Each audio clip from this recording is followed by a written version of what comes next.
Here's a quick look at all of my completed ribs. Each one's a little bit different depending on what I had to do. You can see here I pulled that rivet backwards just because of its proximity to the L. And you can see how I trimmed that L just to give a little space. Some of them, that one, neither one ended up, I had to trim the L in 2 spots. Kind of seemed pretty variable as to where the rivets ended up in relationship to the L. That one I just pulled that rivet from the back side.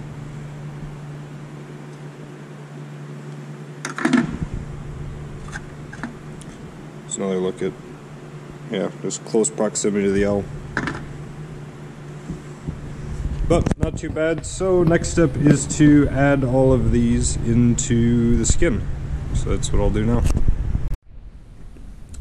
It was quite a pain in the butt, but got this whole thing clecoed together, top and bottom.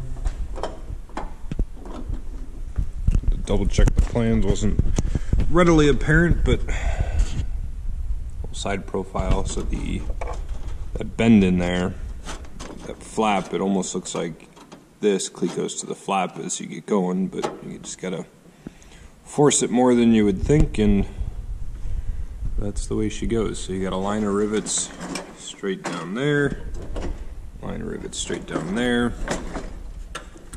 Get the L angle up front, so they're top and bottom.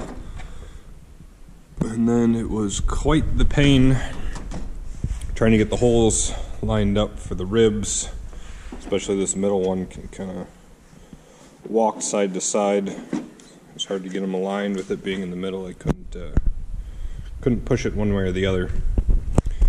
But next step is drill out all of these to a 40. So right now I've got every other hole just about clecoed, so I'll get going.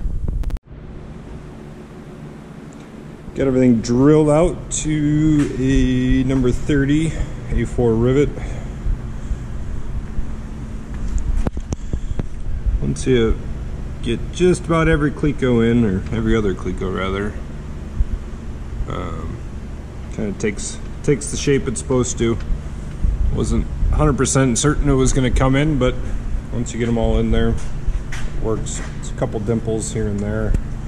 I think those are to be expected.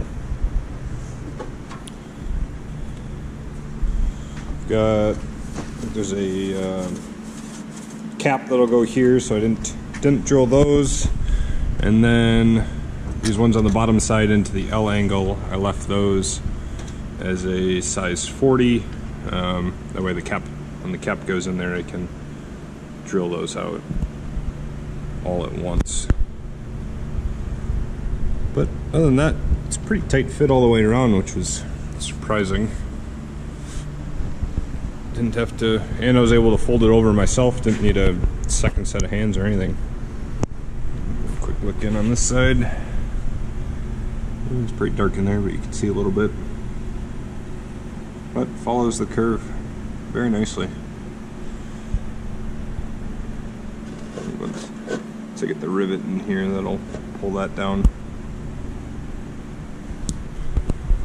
So next step is take the whole thing apart. I will deburr all the holes, add some corrosion protection, and rivet it back together. Check back in then.